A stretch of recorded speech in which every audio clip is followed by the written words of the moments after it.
Past President Yushimbu, Tharomasiga Marinaba, Wafum Credit Tambiranaba, Nixinjari.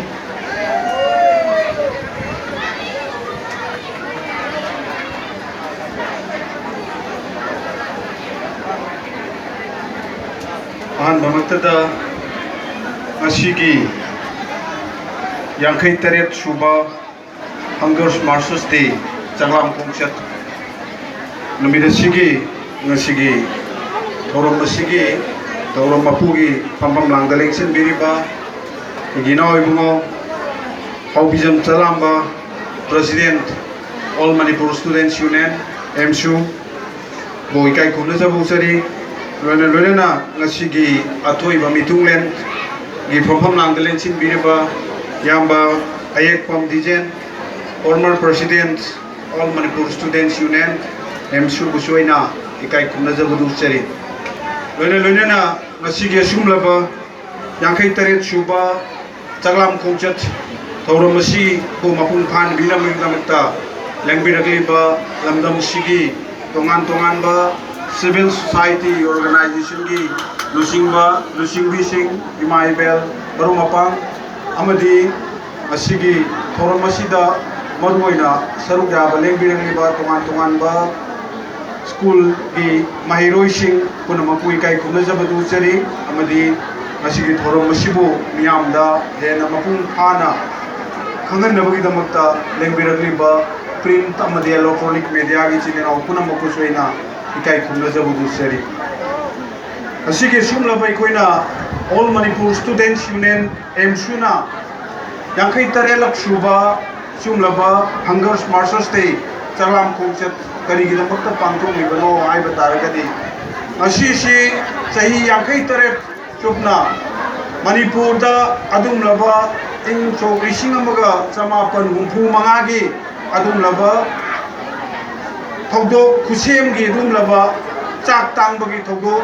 Dum Lava Matamdugi Lengak Subli Pairiba India government ke Adum Lava Angamba Singamusu Manipurgi Lengak Subli Pairiba Singaduga Na Lautu Narakanda Aikoigi Lamdam Sidagi Kotok Marang Kaina Toga Leriba Matamdugi Low Sing Azana Udana Aikoi the Putok Seriba Cheng Sak Sing Pong Sing Asi Aikoigi Lamdam Sida Lejeri by Koi Masel Gimarata Sab Fonana Lejerambado Karabarwala Karaga Lautu Narakanda Lamdam Sidagi Dunova Mapalamda Karabarwala Singaduna Wansilaga Mapalamda Tabukiba Madi Namara Borakanda, Manipur, Ashigum Lava Kushemi, Makangi, Chatangi, Adum Lava, Chem Handavagi, Adum Lava Tambu, Namara Borakanda, Manipur, Leger Miam, Shina Amadi, Larik Lashuta, Magari Jeriba, Mahiro Shida, Chava Pamatavagi, Shell Leregasu, Paisha Leregasu, Cheng Chap one Pamatavagi Lava, Hogoma. Topu na maram morakanda miam da paisa leragasu cheng wan ba phang ta bu na maram morakanda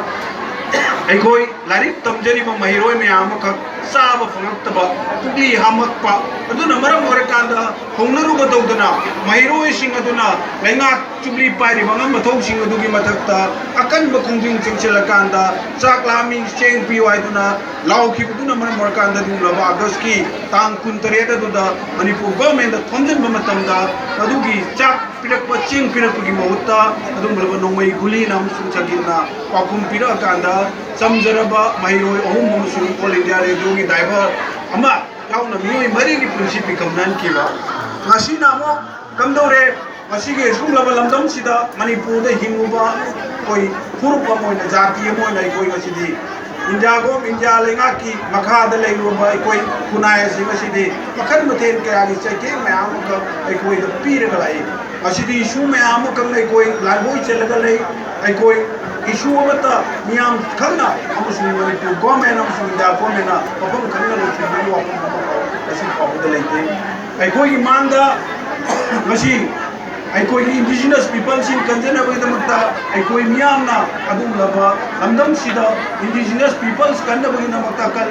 movement mayam ko chingjeli adu lamdam sida ngasi ILP aduna jago mena ngasi duma Bengal National Frontier Regulation Act ngasi lamdam sida sana alaga su adu masek mangan thokpa du laba yamna regulation adu achumba mangda sana da bana markanda high river regulation ase ngasi Manipur da karimata kana bam khanda ba adu laba mito mi answer sing heng chang nu ngai le bagi lambi em wera kan le madu puna maksing ado ngasi lainga ngasina Manipur gi lamdam sida lairiba lo kudima adum laba lo sing ase adum laba maram chunna pudana hona bada lairiba law enforcing agency sing ase masina marik chunna matam tunna thamak to latam na mo kanda asung laba checking sing ase pagi ni ngasi di lamdam sida aikoi miyam da asung lo makan mathen gi amana ngasi di kari tore aikoi ngasi di thabak sura kanda jinjak tami pan tang da kunai ma oina bhona ko matam da ngasi di kari tore matam mabadana cheng mapan da thadok kiba ngasi na kamdore Manipur da tongan ba policy me ama tor kanda aikoi ne sujari ba aikoi lamdam sida gi puthok sari ba phau cheng sing ase ngasi di tai ba ta ship yon ba ta ba maman hom हम ताई गया रही पुनः तब के अदुब policy में अकोई लमदम से तमजला कांदा अकोई की मियां को थबक सुनिंग हंदो न बगे थबक सुनिंग नोमी न बगे वाकलोन से हंदा हल को अमरम दी कैनो आ कांदा लो रकांदा फो पुथो कांदा मियां की सेंथो सेंपू को गदोरिबा अकोई लोमी सिंग जन पुथो रकने बा लो सिंग दा मसी दी फो सिंग दा मसी दी अकोई लमदम से ताई सिलक तबा युन ब सिलक तबा सिंग पॉलिसी में सिंग से मणिपुर गवर्नमेंट सु India government अकोई Larry farmer singi lomi singa sigi adum la putorak li ba potok singa se adum la policy ma torakanda ma koi gi product singa do nation na ba musung lomi singa musung lamdam sigi singi singa se thabak suming noni na bagi policy ma gi thamak da machine amara morakanda ikoi masidi low uraga kai do no low udagi saro ikoi low udabana phare hai bagi wakolo ma la kanda lamdam sigi lomi singa se mo mu bagi tanda halakwa Pautuk catuk lehelu, na bagi masak si hena, makoi da inot pi bagi mohta, aikoi hau tu tai ba phang trabani na, aikoi miam singa sina, lau uning da na bagi thabak suning da na bagi, lambi makta lan na bagi lambi se, masi bo me na silak na hawai maki silak kai ba, wahang na makat nai. Baramatu na aikoi na kasini, aikoi gi miam, kasini mairo sina, adung lama masini amani na ina mairo singa, ham jeni gi bawa di karino har kanda. Aikoi maru iba point di kaino har kana ngasini drug ta life hunwa ngasini aikoi gi hore iba na ha singa se drug ta ngasi waron drug na Manipur government na su changcheli edo mo waron drug ki wahan to kasana aikoi lai na changchin bagi ta ngai fada ba malai maram di kaino har kana ngasi gi hore iba na haro sing mairo singa se ngasini makan makha ke ali drug life ro kanda aikoi tinjan kai jang ba tungi yumire ro ka doriba pillar ro ka doriba nation sigi aikoi ki damakta aikoi achauba asama ko loina hingi ba singa se masi di drug ta lai chura kanda aikoi tinjang lama adung lama pillar am oira ku gi tangai piba modu lai baram modu nai koi masi de koi lamdam sida lairiba naharol sina mairo sina mang than samshili ba isai shu sing sida maru ina khan ga dabadi aikoi kari gumba lamdam sida gi drug ta he samdaruraba aikoi gi punsi ase lekha ta na mangabani habase aikoi isha na kanno sagi tungi mirol ma sema matamda lai baisa sing sigi chogo role lei mairoi sing asina ayeng tungi future gi damtana koina lamdam sibu nga ho godori bani ngasi matam bugi 1965 ta lauramiba satra sing mairoi sing ado matam gujiki na koi gumbagi mirol sing asini matam bugi mirol sing duna aikoi gi da makeup tholame aikoi da mangana ma pirame lamdam sida to ibe issue kaya da mairoi sing na achong thodang laura kanda aikoi gi kunai siu mangda putana bonarame maram manduna aikoi gi kunai siu mangda mu khana bona da ngasi gi mirol ngasi gi mairoi sing ngasi ga choba dai talai Manipur se democratic country magi manung dalai ba oira su aikoi miam ba democratic movement jaw nagadi kaida moida lamdam sida kana abu mamatara India government obai Manipur government obai miam ya pamba se masana khangna kaida moida khut lang thoraki de lamdam sida aikoi na sanction ki ba issue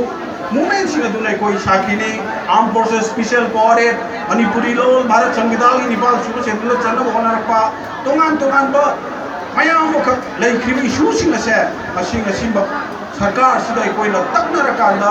कोई दा अकन movement ले रकांदा solution की बनी मरम मधुर कोई ना कोई राइट फंडा होना बता डेमोक्रेटिक राइट सिंग बुलाव न होना बता कोई मियाम कोई बकन मूवमेंट से मतम मतम मथौ लाई मतम सिंग सिलाको मतम दा माइरो सिंग सिसु लारिक तमगा लेगेदा बनी कोई दिन लारिक कदम तमगदा बनी तुंगी दमता कोई मूवमेंट जाओ जब हाई यारतमा तंजाम खबाई करिगिनो हायरगदी माइरो सिंग मूवमेंट से पृथ्वी की ओइना वर्ल्ड की ओइना याम फोर्सफुल ओइबा अदुम लब मूवमेंट हम ओइ अवोन खुनाय अम कोरना बोना बदा छात्र सिंग माइरो सिंग अचौबा रोल अम लौरकांदा मसी फावदा खुनाय से पुथरका लाखिबने मरम मदुना ऑल मणिपुर स्टूडेंट्स यूनियन सुगसी सही अंकै तरन अपुं फारक लम मतम सिदा मणिपुर खुनाय की दम मणिपुर लेबा की दम चौ चौ इशू मयाम मणिपुर दा लाखिबा मणिपुर स्टेट रूट फंगना होनर कोदा मणिपुर दा अवांग एजुकेशन फंगना होनर कोदा मणिपुर यूनिवर्सिटी लिंगना होनर कोदा मणिपुर दा मेडिकल कॉलेज लिंगना होनर कोदा तोमान तोमान बा इशू सिंग दा मणिपुरी लोन भारत संविधान की नेपाल सुबह से रुलत सन होनर कोदा माइरो सिंग लोक ओइरिबा ऑल मणिपुर स्टूडेंट्स यूनियन मेजर लो रकांदा मसी कुनाय सिदा कुरोल तमंगम खिबनी मरम मदुने तेसिन जरपदा कोई पुनमना असिगुमलबा कोई हलमन सिंग तममीबा प्लेटफॉर्म से लोनना मणिपुर खुनाई चौबा थौबुक थौरांग सिंगा अतिंग मचिंग तोप मपांगल महिरोई लुक मतम चुपद ऑल मणिपुर स्टूडेंट्स यूनियन लेबोसनो चगाम खोंचत से मखा ताना अनिरक सुब चगाम खोंचत खोंतनब कोई मिपान तांगदब चिंजाक मिपान तांगदब खुनाय होइना होनब कोई पुनमक कोई हौदांग दो लौमिनर से आइबो अपन तंदर मतंग से टेंशन जे पुना पुता